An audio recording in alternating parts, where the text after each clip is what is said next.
సత్యనారాయణ దీక్షిత్, సత్యంబాబు దీక్షితులు అంటే ఎవరికీ తెలియకపోవచ్చు కాని, శరత్ బాబు అంటే తెలుగు చిత్ర పరిశ్రమలో తెలియని వారుండరు.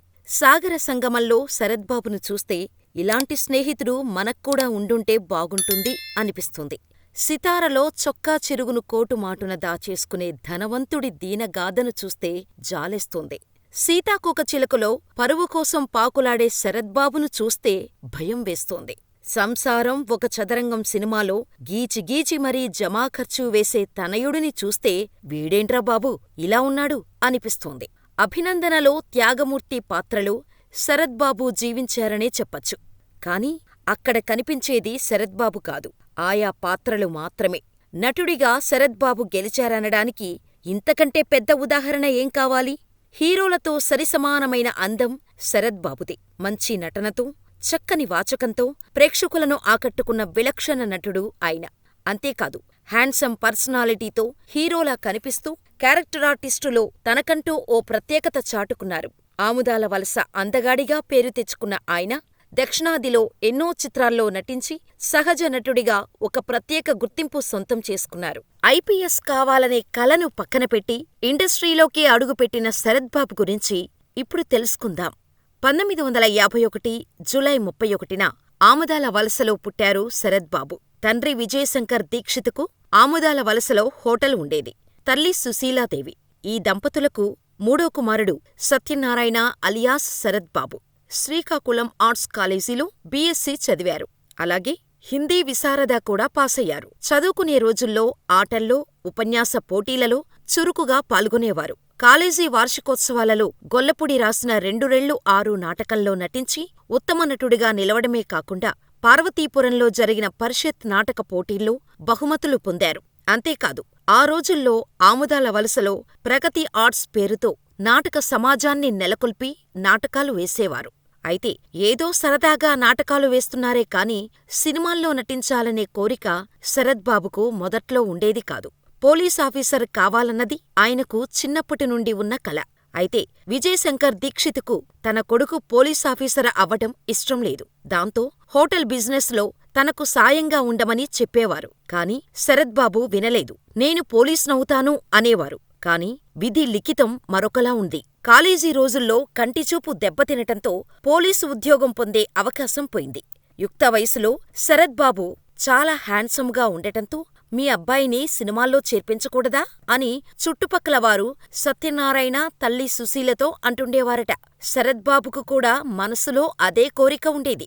స్కూల్లో, కాలేజీలో స్నేహితులు కూడా అందరూ శరత్ బాబును హీరోలా ఉంటావ్ అంటూ కామెంట్స్ చేసేవారట.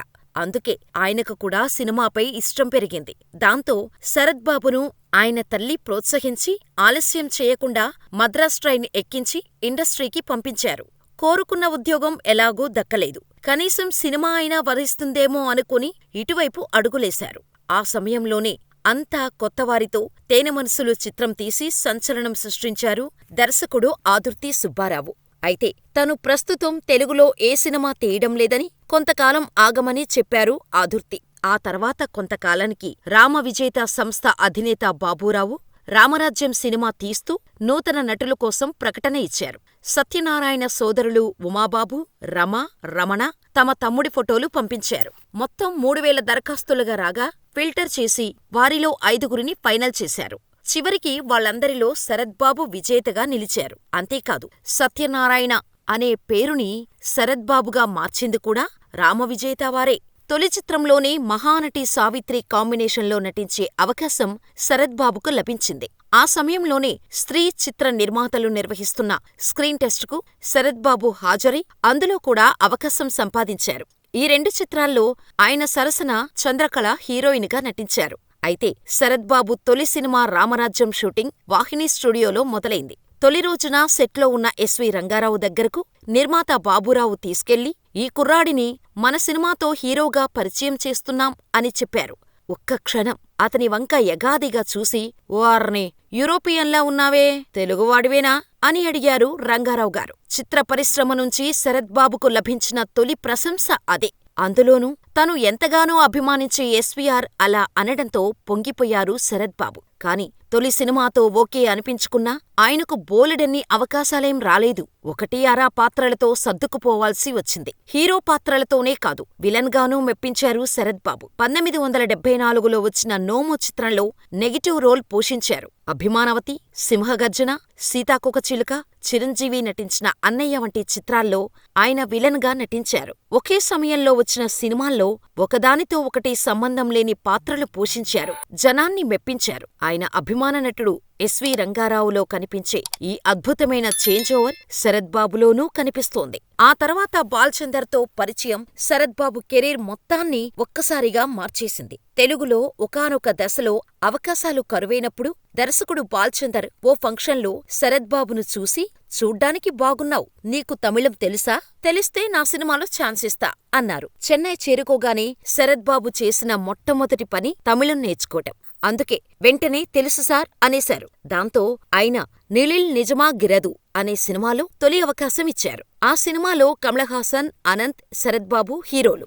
ఈ చిత్రం హిట్ కావటంతో తమిళంలో మరిన్ని అవకాశాలు వచ్చాయి. అలాగే తను తెలుగులో తీసిన ప్రతి చిత్రంలోనూ శరత్ బాబుకు మంచి వేషం ఇచ్చేవారు బాల్చందర్. అయితే తన తొలి తమిళ చిత్రం నుంచే కమల్తో స్నేహం ఏర్పడింది శరత్ బాబుకు. అలాగే తమిళ సూపర్ స్టార్ రజనీకాంత్ తోనూ ప్రత్యేక అనుబంధం ఉంది. వీరిద్దరూ కలిసి నటించిన ముల్లుం మలரும், అన్నామలై, ముత్తు చిత్రాలు సూపర్ డూపర్ హిట్ కొట్టాయి. తమిళంలో శరత్ బాబు నటించిన చివరి చిత్రం వసంతముల్లై. శరత్ బాబుకు 2017లో మలయన్ అనే చిత్రానికి తమిళనాడు రాష్ట్ర ప్రభుత్వం ఉత్తమ క్యారెక్టర్ ఆర్టిస్ట్ అవార్డును ప్రదానం చేసింది. 1979లో మహేంద్రన్ దర్శకత్వంలో వచ్చిన ఉదిరి పూక్కల్ చిత్రం ద్వారా తనకంటూ ఒక గుర్తింపును సొంతం చేసుకున్న శరత్ బాబు తమిళంలో 120కి పైగా చిత్రాల్లో నటించారు. ఆ రోజుల్లో తెలుగులో కమలహాసన్కు ఎంత క్రేజ్ ఉండేదో తమిళంలో అలా శరత్ బాబుకు ఉండేది. శరత్ బాబు నటన, నవ్వు, వాకింగ్ స్టైల్, డైలాగులు చెప్పే విధానం తమిళ తంబీలకు తెగనచ్చేశాయి. తెలుగు యాసలో ఆయన చెప్పే డైలాగుల్ని వారు ఇష్టపడేవారు. సాగర సంగమంలో వీరిద్దరూ స్నేహితులుగానే నటించారు. ఆ రెండు పాత్రలు అంత గొప్పగా పండటానికి కారణం నిజ జీవితంలో వాళ్ల మధ్య ఉన్న స్నేహమే. పూర్ణోదయ సంస్థలో రూపొందించిన చిత్రాల్లో శరత్ బాబుకు మంచి పాత్రలు దక్కాయి. సాగర సంగమం, సితార, ఆపద్బాంధవుడు వంటి చిత్రాల్లో సాత్విక పాత్రలు పోషించి మెచ్చుకోళ్లు అందుకున్నారు. శరత్ బాబులో రెండో కోణం కూడా ఉంది. అదే విలనిజం. నోము చిత్రంలో విలన్ గా తన విశ్వరూపం చూపించారు. ఆ తర్వాత సీతాకోకచిలుక, సింహగర్జన, అభిమానవతి చిత్రాల్లో నెగటివ్ పాత్రలు దక్కాయి. దాంతో మిమ్మల్ని విలన్ పాత్రల్లో చూడలేకపోతున్నాం, మీరు ఆ పాత్రలు చెయ్యొద్దు అని అభిమానులు చెప్పటంతో అప్పటినుండి శరత్ బాబు నెగటివ్ పాత్రలను తగ్గించేశారు. 1980లో దర్శకుడు పి. లెనిన్ తెరకెక్కించిన నదియే తేడి వంద కడల్. ఈ సినిమాలో దివంగత మాజీ ముఖ్యమంత్రి జయలలితతో కలిసి శరత్ బాబు నటించారు. ఇది జయలలిత నటించిన చివరి సినిమా. 5 దశాబ్దాల తన నట జీవితంలో ఎన్టీఆర్, ఏఎన్నార్, కృష్ణ, శోభన్బాబు, కృష్ణంరాజు, చిరంజీవి, నాగార్జున, వెంకటేష్ వంటి హీరోలతోనే కాకుండా నేటి యువతరం హీరోలతోనూ నటించారు శరత్ బాబు. అక్కినేని అఖిల్ బాలనటుడిగా నటించిన సిసింత్రీలో తండ్రిగా శరత్ బాబు నటించారు. తమిళంలో శివాజీ గణేశన్, రజనీకాంత్, కమలహాసన్లతో నటించారు. 6 భాషల్లో హీరోగా, విలన్ గా, సహాయ నటుడిగా దాదాపు 250కు పైగా సినిమాల్లో నటించారు శరత్ బాబు. వచ్చిన పాత్రను కాదనకుండా చేసుకుపోయేవారు. బాగా చేశాడు అనిపించుకోటానికి తెగ కష్టపడేవారు. బాలచందర్, బాపు, విశ్వనాథ్, భారతీరాజా, వంశీ, జంధ్యాల వంటి దర్శకులు మెచ్చిన నటుడు శరత్ బాబు. వారి చిత్రాల్లో తప్పకుండా ఉండేవారు. 4 సార్లు నంది అవార్డులు అందుకున్నారు. తెలుగులో ఆయన నటించిన చివరి చిత్రం మళ్ళీ పెళ్ళి. ఇందులో ఆయన హీరో కృష్ణ పాత్రను పోషించాడు. అలా రియల్ లైఫ్లో సక్సెస్ అయిన శరత్ బాబుది రియల్ లైఫ్లో ఫెయిల్యూర్ స్టోరీ. ఆయనకు వైవాహిక జీవితం అస్సలు అచ్చిరాలేదనే చెప్పాలి. సినిమాల్లో వివాదాలకు దూరంగా ఉండే ఆయన వ్యక్తిగత జీవితంలో మాత్రం అనేక ఆటుపోట్లను ఎదుర్కొన్నారు. తను ఇండస్ట్రీలో నిలదొక్కునే నాటికే స్టార్ కమెడియన్గా రాణిస్తోంది రమాప్రభ.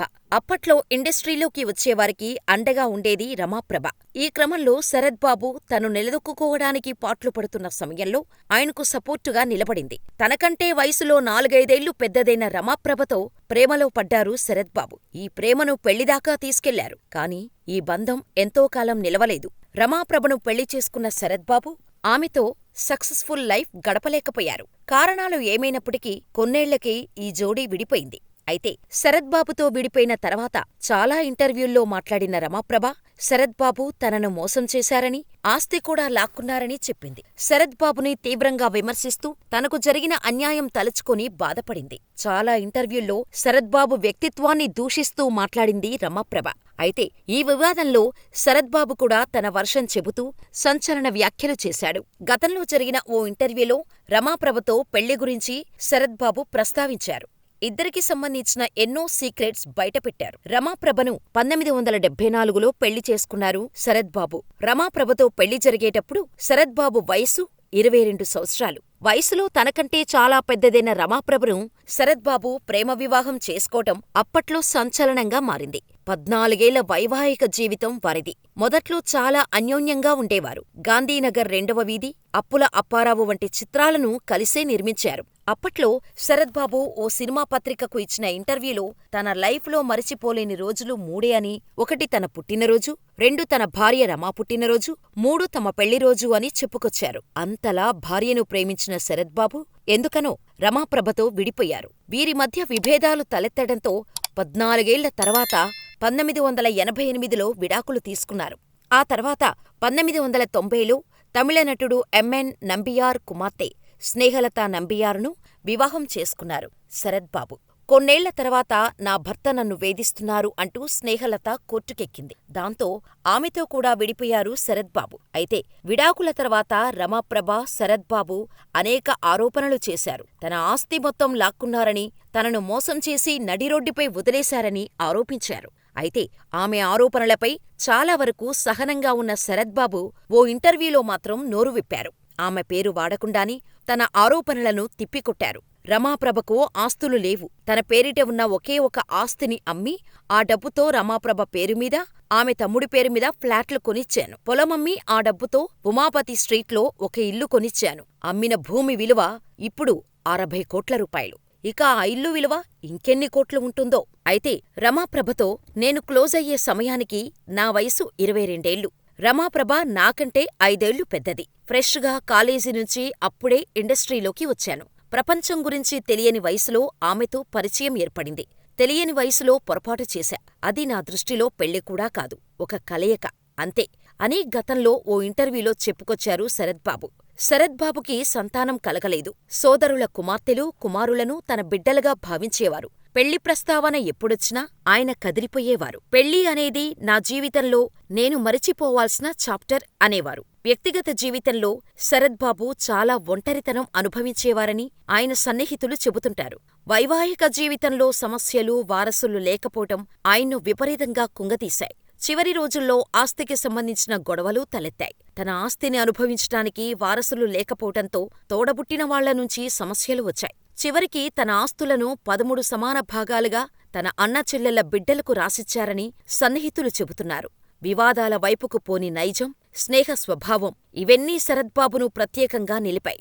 ఆయన వ్యక్తిగత జీవితం ఎలాంటిదైనా శరత్ బాబు అనగానే లెక్కలేనన్ని పాత్రలు కళ్లముందు మెదులుతాయి. తెలుగు తెరకు సంబంధించినంత వరకు శరత్ బాబుది ఓ అందమైన జ్ఞాపకం అంతే.